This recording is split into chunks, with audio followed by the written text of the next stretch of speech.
안녕하세요. 성경적 재정 강의 집사의 박은서 목사입니다. 20번째 시간으로는 자족에 대해서 같이 나눠보도록 하겠습니다. How much enough? 얼마면 충분할까요? 자족에 관한 문제이기도 하고, 그리고 성경적 재정의 자유를 누리는 데 있어서 자족의 문제는 정말 중요한 문제입니다. 디모데전서 6장 6절에서 8절에 보면 이렇게 말씀하고 있습니다. 그러나 자족하는 마음이 있으면 경건은 큰 이익이 되느니라. 우리가 세상에 아무것도 가지고 온 것이 없음에 또한 아무것도 가지고 가지 못하리니 우리가 먹을 것과 입을 것이 있은즉 족한 줄로 알 것이니라 라고 말씀하고 있습니다. 성경적 가르침에 있어서 가장 중요한 요소 중에 하나는 모든 것을 하나님이 소유하고 계시다라는 것이죠.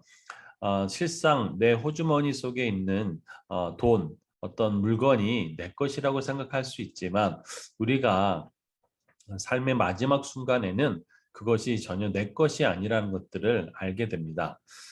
우리가 이 땅에서 누리는 데 있어서 중요한 것, 바로 내 라이프 스타일을 생각해보고 또 나의 그 재정의 상황을 살펴보면서 얼마면 내 삶이 충분히 자유를 누릴 수 있는가, 어떤 그런 자족의 범위를 정하는 것이 중요하겠지요.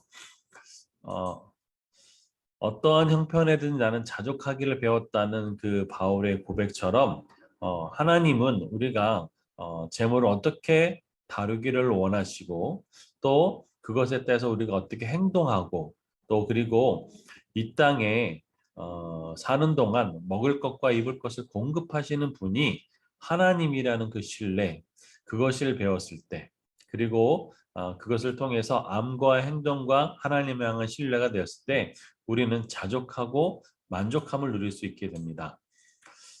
그래서 이런 삶은 다른 사람과 비교하지 않게 되고요. 그리고 하나님이 내게 주신 것에 대해서 감사하며 누리게 되는 삶을 살게 됩니다. 또한 복잡한 삶이 아니라 단순하게 되고요.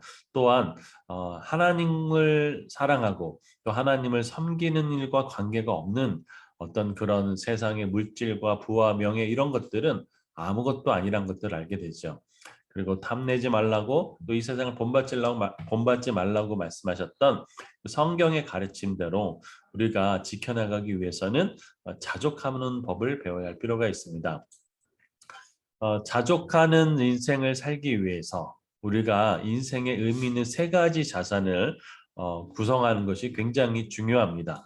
첫 번째는 바로 진리 자산입니다. 우리가 자산이라고 생각하면은 부동산이나 어떤 주식이나 뭐 이런 것들을 생각할 수 있지만 하지만 성경에서 말하는 자산은 진리 자산, 관계 자산, 그리고 우리가 흔히 말하는 물질 자산으로 나눌 수 있습니다. 진리 자산이란 것은 이 목적을 이끄는 삶이 무엇이고 정체성은 무엇이고 나는 왜 사는가라는 이런 진리, 바로 성경적 조명이 없이는 알 수 없는 것. 그래서 우리가 성경적 재정 강의를 배우고 성경 공부를 하고 등등의 우리가 진리를 알아가는 이 자산이 굉장히 중요하겠죠. 두 번째는 바로 관계 자산입니다. 소중한 가족, 그다음에 이웃과 어떻게 관계를 맺고 가는 것은 행복을 결정하는 일을 할 수 있죠.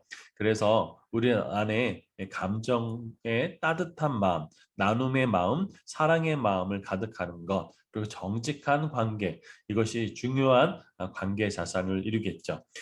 그리고 성경에서 말하는 이 물질 자산은 이런 진리 자산과 관계 자산을 이루고 관계를 관리하고 등등의 도구로서 쓰여진 것이 바로 물질 자산이란 거죠. 재정을 가지고 다른 사람을 돕고 의미 있는 일을 하는 것은 바로 진리 자산과 관계 자산을 구축할 때 물질 자산이 의미가 있는 것이라는 거죠. 그러면 진리 자산이란 것이 어떤 것이 있을까요? 나는 누구이고 또 나는 어떤 가치관을 가지고 있고 나는 하나님과 어떤 관계를 맺고 있는가 그리고 나는 어떻게 하나님의 영광을 드러내고 있는가라는 것들을 생각하면서 우리는 하나님의 소명과 일치된 삶으로 살 수 있습니다. 우리가 예수 그리스도를 믿으면서 아주 중요한 기초 자산이 두 가지, 기초적인 것이 있는데, 첫 번째가 예수 그리스도가 누구인가라는 것이고, 그 안에서, 그리고 예수 그리스도 안에서 나는 누구인가를 아는 것, 이것이 굉장히 중요한 것이라고 할 수 있겠죠. 또 하나, 내가 지금 맺고 있는 관계, 그래서 가족은 나에게 어떤 의미를 가지고 있는가, 또 행복한 가정은 무엇이고, 또 우리가 교회에 속했을 때 영적인 가족의 공동체, 그리고 주는 의미, 아마 코로나를 통해서 더 많은 것들이 이런 부분이 중요하고 소중하게 생각될 거라고 생각합니다. 그러면서 이웃의 나눔, 이웃과 함께 더불어 사는 삶, 그리고 또 불쌍하고 또 우리 도움이 필요한 사람들에서 어떤 마음을 가지고 있는지, 그리고 우리가 또 비즈니스를 하거나 또 어떤 사역을 할 때 또 나는 어떠한 태도로 정직과 또 올바른 하나님의 뜻에 맞는 것을 가지고 하는지, 이런 것들도 살펴보는 것은 중요하다고 할 수 있겠죠. 그리고 이런 물질 자산은 이 앞에서 언급했던 진리 자산과 관계 자산을 위해서 어떻게 관리하는 것, 이것이 중요했죠. 요즘 말로 말하면 바로 재무 설계라고 할 수 있습니다. 그래서 물질 자산을 도구로 사용해서 이런 진리 자산과 관계 자산을 원활하게 맺어서 의미 있는 생활, 그래서 인생을 아름답고 행복하고 좋은 관계를 이루는 것을 말하는 것이 진정한 재무 설계라고 할 수 있죠. 돈을 끌어모으거나 돈을 투자해서 불리는 것보다 더 중요한 의미라고 할 수 있겠죠. 그러기 위해서는 바로 돈이 나의 인생에 있어서 하나님을 더 알고 이웃을 사랑하는 바로 진리 자산과 관계 자산을 넓히는 도구라는 것이죠. 돈이 도구라는 것은 유명한 두 사람의 이야기를 통해서도 알 수 있습니다. 바로 마르크 슐츠라는 사람이 있고요. 에드워드 조나단이라는 사람이 있습니다.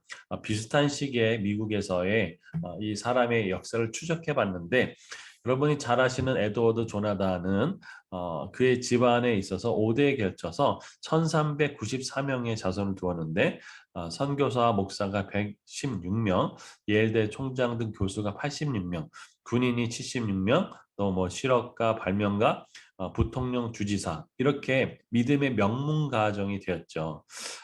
그러나 돈을 모으는 데만 급급했고, 또 그 돈을 어떤 그 부와 이런 것들을 추구했던 이 마르크 슐츠라는 사람의 후손은 그의 영향력으로 인해서 뭐 예를 들면은 교도소나 알코올 중독자나 문맹자 등등으로 정상적인 생활을 하지 못하는 구성원들이 많았던 것들을 볼 수 있게 됩니다. 어, 우리가 이 땅을 살아가면서 하나님이 주신 복, 또 진리 자산과 관계 자산, 그리고 물질 자산을 통해서 어떻게 살아갈 것인가라는 것이죠. 그래서 성경에 대해서 세상적인 그 돈에 대한 세상적인 태도는 있습니다. 내 돈 내 마음대로 한다. 다시 말하면 물질의 주인은 나라는 것이고, 나는 얼마큼 벌 것에 대해서 집중하게 되죠. 그리고 내가 버는 것이고, 또 즐기고 과시하고, 또 최소의 비용으로 최대의 결과를 얻는 그런 것이 세상의 그 태도고, 돈에 대한 그런 생각들이죠. 그러나 성경적인 태도에 관해서 돈은 모든 물질의 주인은 하나님이시고 나는 그 물질을 관리하는 청직이다라는 거죠. 그래서 부자는 하나님께서 많이 맡겨준 사람이 부자라는 것이죠. 그리고 나는 이 물질을 어디다 잘 쓸 것인가, 주님의 뜻에 잘 쓸 것인가, 그래서 수입보다 지출을 더 중점적으로 보여주는 것이죠. 그리고 모든 물질이 주인이 하나님이시기 때문에 나는 내게 주어진 것, 하나님이 주신 것에 감사하고, 또 나는 어떻게 하면 하나님의 뜻과 영광을 위해서 이 재정을 쓸 것인가, 이것이 바로 성경적 태도라는 것이죠. 그리고 최대의 비용으로, 다시 말하면 할 수 있는 만큼, 하나님 나라를 위해서 더 할 수 있을 만큼 최대의 비용으로 더 좋은 결과, 최대의 결과를 얻는 것이 성경적 태도라고 할 수 있겠습니다. 이렇게 성경적인 관점을 가지고 이렇게 살게 되면 우리는 근심하는 자 같으나 항상 기뻐하게 되고, 또 가난한 자 같으나 많은 사람들을 부유하게 할 수 있습니다. 그렇죠? 그리고 아무것도 없는 자 같으나 모든 것을 가진 자, 바로 인생의 주인이 하나님이시고 청지기로 살아가는 사람들에게 주는 하나님의 축복이라고 할 수 있겠습니다. 네, 이렇게 자족에 대해서 성경적 관점을 알아봤습니다. 다음 시간에는 영생의 관점에서 또 재정을 살펴보도록 하겠습니다. 여러분 행복하세요. 감사합니다.